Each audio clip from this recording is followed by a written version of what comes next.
8 часот и 26 минути. Најнови информации кои што ни доаѓаат од украински терен. Руски војници се во Херсон и насилно влегле во зградата на градскиот совет, изјави градоначалникот на тој град.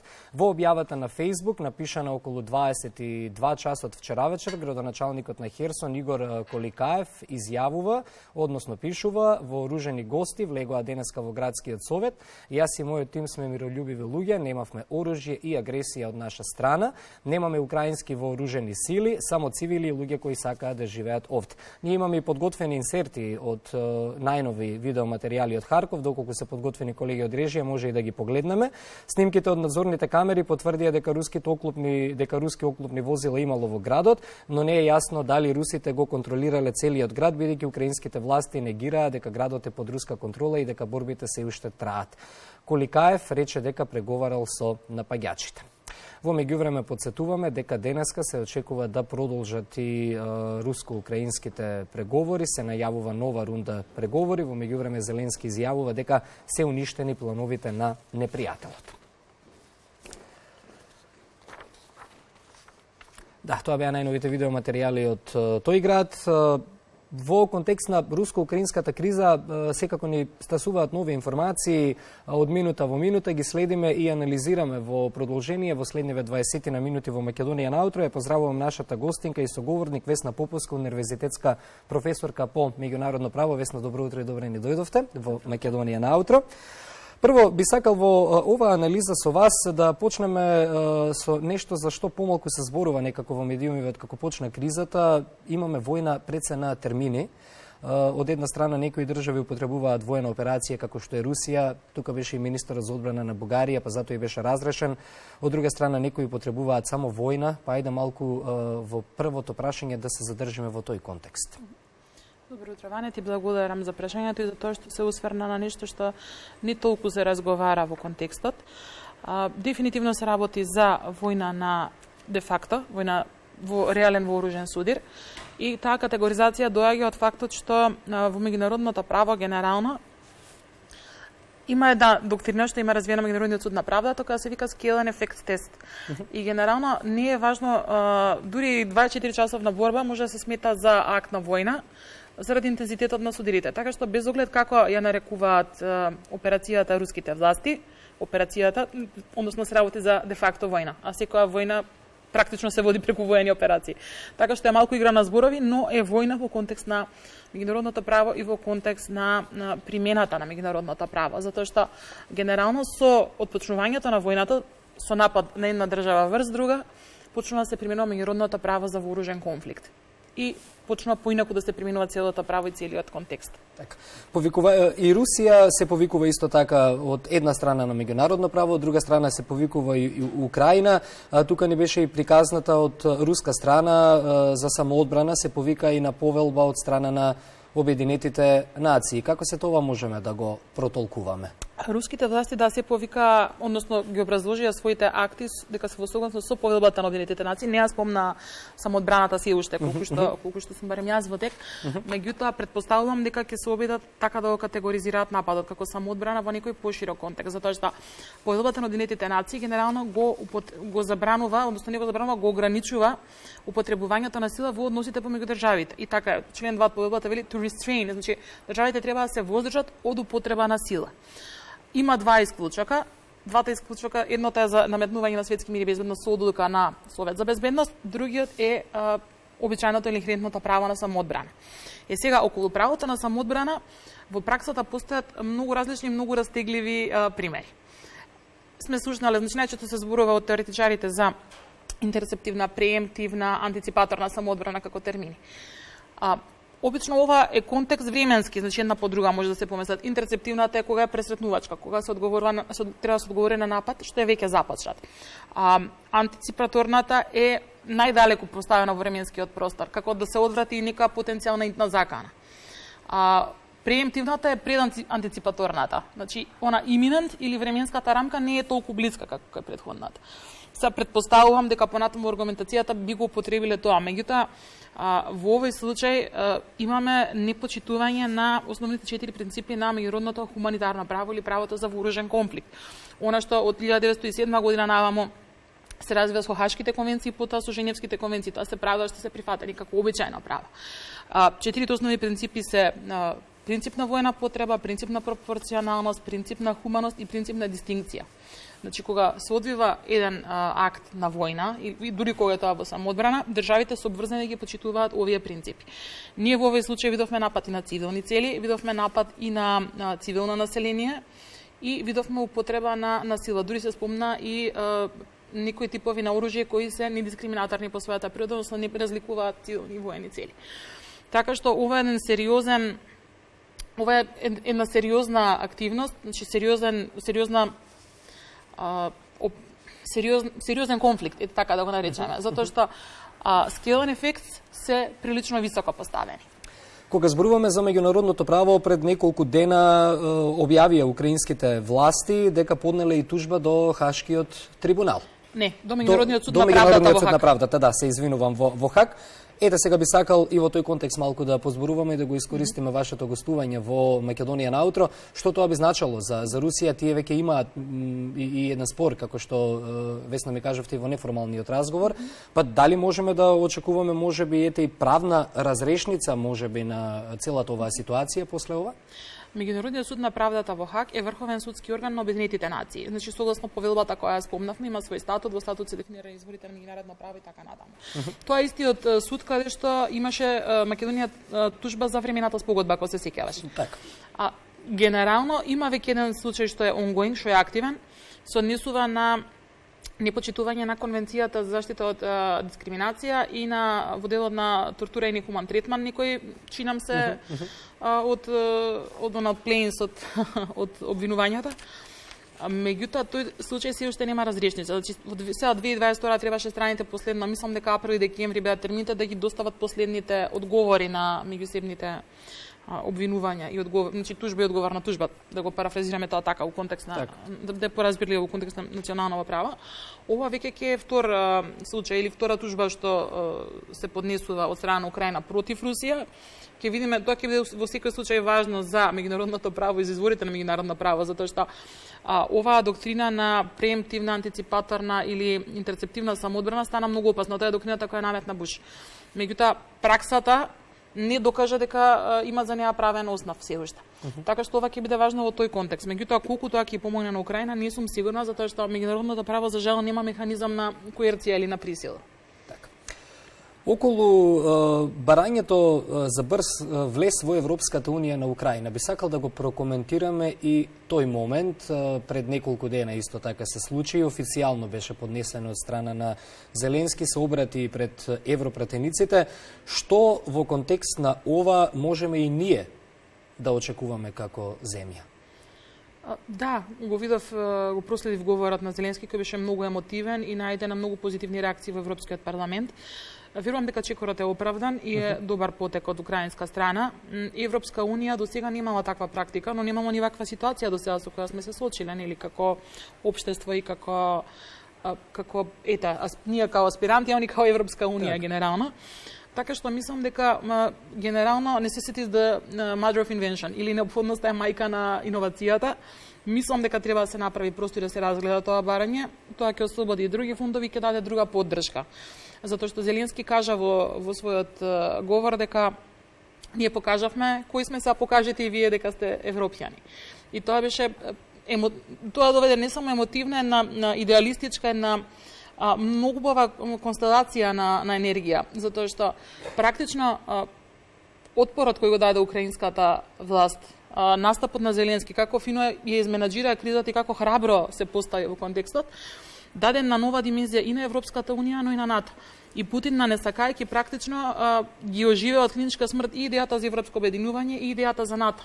Затоа што постоеше сериозен европски скептицизам претходно, со Брекзит, со панурбанизмот кој ги опфати дел од европските држави и лидери. Сега веќе за тоа како да не зборуваат веќе многу. Да. Тоа веќе не е главна тема. Не. Туку сега некако како да се смени речникот изминативе денови дека треба да се концентрираат и на Западниот Балкан, што реално беше изненадување од страна на европските челници, бидејќи прогнозите беа дека баш сега никој нема да го споменува Западниот Балкан во оваа криза, но ете тоа всушност не се случи. Имаме обратна ситуација. Да, затоа што го гледаат како потенцијална ранлива точка, односно простор кај што може да пенетрира руското влијание и го гледаат како следна потенцијална закана после Украина. Токму затоа мислам дека проширувањето како алатка на пацифизмот конечно ќе се ја врати старата слава или старата луга, затоа што Европска унија е генерално мировен проект, значи настаната е после Втората светска војна. Политиката на проширување како дел од двурешната политика секогаш имаше дел на пацифизација на регионите каде што се вршеше проширувањето. Затоа мислам дека иако тоа би било нели преку рети или има некој фер контексти во разговорите колку е тоа исправно или не, сметам дека да Европска унија треба да изнајде начин да го усвои барањето на Украина, да ја интегрира, а потоа да го интегрира и Западниот Балкан согласно, или барем таму каде што може нели да се отпочнат преговори согласно напредокот да се направи чекор плюс во евроинтеграциите за овие земји. Најверојатно постоеше впечаток таква и перцепцијата на поголем дел од луѓето дека европската јавност и европските челници како да не беа свесни за опасноста која што би се случила од дестабилизација на овој регион пред да почне војната со Украина, некако војната во Украина. Кога почна војната таму, како да се разбуди Европа дека ако тоа се случи на Западниот Балкан, не дај Боже, некаков друг вид на исто така дестабилизација, било и да е економска, тоа и силно ќе се одрази на нивните земји членки. Како свесноста сега да е поголема. Таков впечаток се добива. Апсолутно е така, со тоа што не може да ја споредиш кризата Украина со кризата на Западен Балкан евентуално, затоа што Украина е границата на Европа. Так. Западен Балкан да, у некој дел е, у некој дел не, но некако се навикнаа дека на Балканот работите не секогаш функционираат идеално. Украина има друга геостратешка позиција, значи од таму протекува рускиот газ, има други ресурси, други енергенси, поголема е, тоа се 44 милиони жители, ако не се лажам, и геостратешки е поставена многу поблиску до западот. Така што мислам дека случката во Украина да ги разбуди од зимски сон лидерите и се надевам дека од секој зло ќе има некој добро, дека брзо ќе се заврши, дека од друга страна ќе се врати идејата за идеалите врз кои беше изградена Европската унија. Ајде малку и за НАТО да ја оставиме Европската унија на страна, што значи за иднината на НАТО, за иднината на Русија, но и за повторно ќе споменам конкретно сега не Западниот Балкан, туку иднината на Северна Македонија, целата оваа ситуација која што се случува во Украина. Кои се вашите прогнози? Па, како што спомнав и претходно, практично Путин не сакајќи го оживеа НАТО од клиничка смрт. Затоа што ја врати потребата од НАТО и затоа што се докаже дека постоењето на НАТО е оправдано. Затоа што постоеше нели различни политички ставови постоја околу потребата од вооружување, околу потребата од инвестирање во НАТО, затоа што НАТО постоеше заради Русија, односно постоеше заради поранишниот Варшавски пакт. Сега се оправда постоењето на НАТО како алијанса, со тоа што постоја разузнавачки информации во стратешките документи на НАТО, па постојано, посебно последните 10 години, ќе видите дека опасноста од Русија третираат како растечка закана. Меѓутоа, мислам дека не очекува да тоа се случи на ваков класичен начин, значи со офанзива, со пешадија, со подобранци, со сцени кои претходно сме ги виделе можеби во Втората или во Првата светска војна. Повеќе се очекуваше дека ќе има хибридни напади, сајбер напади, критична инфраструктура која да е нападната Украина во моментов, меѓутоа не само на оној новиот модерен начин, туку на многу класичен или старовоенски начин на војување.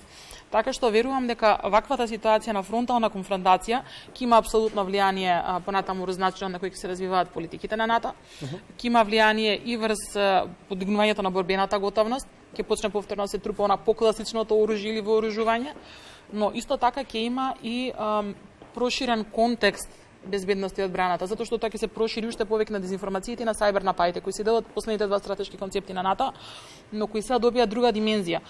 Не знам колку следиш, исто и сајбер светот се подели, значи има активисти, хакерски групи кои се со Русија и кои се со Украина. Да, и на источни и западни. И се води исто така борба и во тој дел. А потоа тука се криптовалутите, кои добија нова димензија и кои покажаа еден нов аспект во финансиските пазари, во финансиските анализи. Така што ова ќе биде по многу основи, ова војна ќе донесе до некои нови моменти или до иновации во Кога сме ке новите моменти, голем дел од државите, од владите, меѓу кои владата наша од Северна Македонија, забранија емитување на руски канали, телевизиски канали. Кажа еден доста важен сегмент во неформалниот наш разговор пред ова интервју, дека всушност токму преку овие традиционални медиуми, преку телевизиите, преку радијата, се пренесуваат проверени информации, барем кога зборуваме за сериозни сервиси, лажните вести конкретно доаѓаат повеќе од социјалните медиуми, дека таа всушност под наводници војна со лажните вести треба да се насочи кон тоа. Не само кон социјалните медиуми, туку и кон електронските портали и преку начинот на кој се функционира. А мас медиумите или класичните медиуми не значи дека секогаш сервираат проверени информации, никогаш завземаат страна или се необјективни, особено кога има државно финансирање у некои контексти за кои тоа се зборувало за Русија претходно, но генерално во Северна Македонија многу малку луѓе разбираат руски за почеток, значи не е целната публика таква каква што е. Истото важи и за цела Европа, не само за кај нас. Јас ја разбирам политичката потреба, меѓутоа ограничувањето на медиумите нема да ја постигне таа цел која се сака да се постигне. Борбата со дезинформација мора да се сведе на друго ниво, да се пренесе у виртуелниот свет. Меѓутоа тоа ќе биде многу потешко затоа што многу е потешко да најдеш балансот кај што има user generated content, кај што нема уредничка одговорност. И тоа бара еден многу внимателен и многу сериозен пристап, бара исто така големо ангажирање од медиумските куќи, од новинарите, од истражувачкото новинарство, за да се дојде до вистината како таква, да се најде соодветен начин истата да се пласира. Така. Јас само да проверам, треба да имаме и вклучување од Софија, Република Бугарија, колеги од режија, кога ќе ни биде подготвен нашиот соговорник Горан Митевски, ќе ве молам само да ми дадете сигнал, да ми дадете знак за да го вклучиме на кратко во разговорот исто така со прашањето околу случувањата таму и реакциите на тамошната јавност. Весна, што значи целата оваа ситуација, некако ако можеме да резимираме за самиот глобален поредок, има премногу анализи, има премногу информации кои што овие денови излегуваат, но и премногу страв кај луѓето дека можеби ќе се промени нешто на што навикнавме изминативе години, тоа е светскиот мир.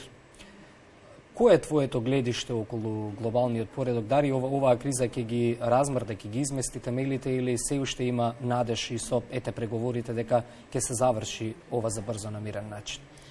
Видиване, глобалниот поредок или системот за колективна безбедност, како што го знаеме, се базира на повелбата на Обединетите нации и на главен орган во поглед на безбедноста е Советот за безбедност, каде што постојана членка е Русија. Зеленски поднесе барање да и биде одземено местото и правото на вето постојано што го има Русија во Советот за безбедност, меѓутоа тоа е не знам како искрено тоа би се извело. Одамна се зборува дека е потребна да има реформа на системот за колективна безбедност, дека не е функционален, дека консензусот како таков не функционира и правото на вето кое го имаат постојаните членки.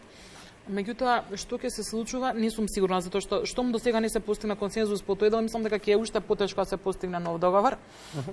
Но во секој случај ќе има некакво поместување или некаков развој на настаните.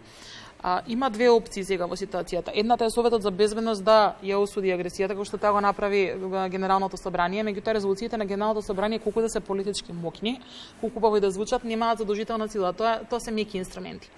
Значи, едно е да Советот за безбедност донесе некаква резолуција, што во контекстот кога Украина е нападната, а Русија напаѓачот, е многу тешко дека ќе се случи. Другата опција за активирање на колективните механизми генерално е преку НАТО, напаѓање на земја членка е напаѓање на сите, но Украина не е земја членка и нема да стане. Но сепак е стратешки партнер. Зависи како ќе се формираат сојузите. Веќе има дури Швајцарија која е генерално неутрална, на кој беше признана вечна неутралност, влезе во еден дел со економските санкции, значи излезе од зоната на неутралност, скандинавските земји исто така.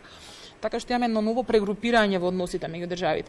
И ќе видиме како тоа ќе се развива. Исто така ќе видиме, според мене следните 5 дена се клучни да видиме како ќе се одвиваат работите. Од една страна Путин не влезе со таков интензитет во Украина за да се повлече. Верувам дека тука има и лични приказни или некоја лична амбиција политичка, што е многу лошо и многу лошо звучи, но за жал тоа е нешто јас го видам како впечаток од фактите. А од друга страна, што ќе се случи ако се повлече? Мислам дека Русија има многу повеќе да изгуби у контекст кога би се повлекла и дека некако и у контекст на преговорите не гледам дека има премногу расположение за мир. Дека практично војната во овој случај е наметната волја. Да, сите очекуваа уште во првиот ден од преговорите дека барем привремено оружјето ќе запре, меѓутоа тоа не се случи. Да. И барањата реално руски се прилично амбициозни, што секогаш се случува, да не речам нереални, што секогаш се случува практично во преговори. Секогаш се почнува со поголеми барања за да се стигне до некаков консензус. Овдека не гледам каде би бил консензусот. Претпоставувам дека Русија ќе оди на онаа теорија за режим ченж, она што го правеа западните демократи во Афганистан и во арапската пролет практично, и во Северна Африка во некои земји, но ситуацијата фактичка е далеку од иста со таа ситуација. Весна, ќе те задржам уште кратко, ми треба и само краток коментар пред да го вклучам Горан од Софија. Твој коментар околу изјавите на министерот за одбрана во Бугарија, сега веќе поранешен, дали тоа што не можеа да се договорат, дали е војна, дали е војна интервенција и така натаму, дали тоа покажува не само разединетост во самата бугарска политика, туку во НАТО воопшто, бидејќи еден официјален министер на одбрана употребува термини кои што ги користи земја која што во моментов напаѓа и не е членка на НАТО. Искрено, не сум ги слушала во оригинал изјавите на Јанев, го гледав она што беше пренесено и преведено на нашите медиуми. Како што ти кажав и на почетокот, значи генерално војната е де факто прашање на фактичка состојба, не е прашање на признавање или препознавање. Јанев е искусен политичар од делот на војната политика, значи офицер на армијата, така што можеби свесно употребил термини што се повеќе технички. Не верувам дека имал намера да, познавајќи претходната негова улога во целиот процес, он беше технички премиер, не верувам дека би ризикувал да звучи разединето од надворешната политика на Бугарија кон НАТО и не бих доживеала тоа како разединетост во НАТО, затоа што скоро сите држави членки изразија на еден или на друг начин поддршка. Интерно во бугарската политика внатрешна, најдобро веројатно они знаат најсоодветно како е да се постапи и верувам дека премиерот имал причина да постапи како што постапи, да испрати една силна политичка порака кон надвор како пример за другите. Ке го вклучиме и Горан Митевски од Софија. Горан, добро утро, се гледаме и слушаме. Поздрав од Скопје. Какви се реакциите во бугарската јавност на случувањата од другата страна на Црното море? Доброто утро. Добро утро од Софија. Односно војната во Украина, луѓето доста се загрижени во Софија. Можам да кажам и дека доста од нив отидоа на украинската граница за да можат да примат семејства и бегалци дали во Софија, дали во градовите покрај Црното море. И се уште луѓе одат со автобуси за да можат да помогнат по некаков начин. Исто време и доста луѓето се исплашени затоа што Украина не е толку далеко од Бугарија, ги дели едно Црно море. И дури од синојка има страв дека заради војната горивото ќе тргне нагоре и веќе тргна. Во моментов е околу €1,5, дури повеќе. И имаше синојка дава на телевизија како луѓето одат и се редат на бензинските за да наполнат гориво, пошто од денес официјално горивото ќе отиде уште повеќе од €1,5. Макар да тоа се спекулации и некои фирми бензински го искористија тоа, но ќе видиме во наредни денови што ќе се случува. Исто така се збореше и дека плинот ќе биде сопран за Бугарија, што исто најверојатно се спекулации. Искрено се надевам, пошто така или инаку се отиде од цените во небото и ќе видиме што ќе се случи. Така, Горан, веруваме сите во позитивна разрешница на ова што се случува, меѓутоа не интересира и токму реакциите во Бугарија и со оглед на близината со Украина. Ти благодариме за овој краток извештај за реакциите во тамошната јавност и посекуваме убав ден и благодарам за вклучувањето во Македонија на утро. И јас ви благодарам. Поздрав. Чао. Благодарам уште еднаш. Беше тоа нашиот соработник од Софија, Горан Митевски. Весна, ќе се заблагодарам тука за вашето гостување денес во Македонија на утро. Верувам дека направивме една убава анализа и опативме теми за кои што помалку се зборуваше досега во јавност од аспект на меѓународното право и влијанието на целава криза врз него. Благодарам, Ване, задоволство ми е. Се гледаме повторно, а ние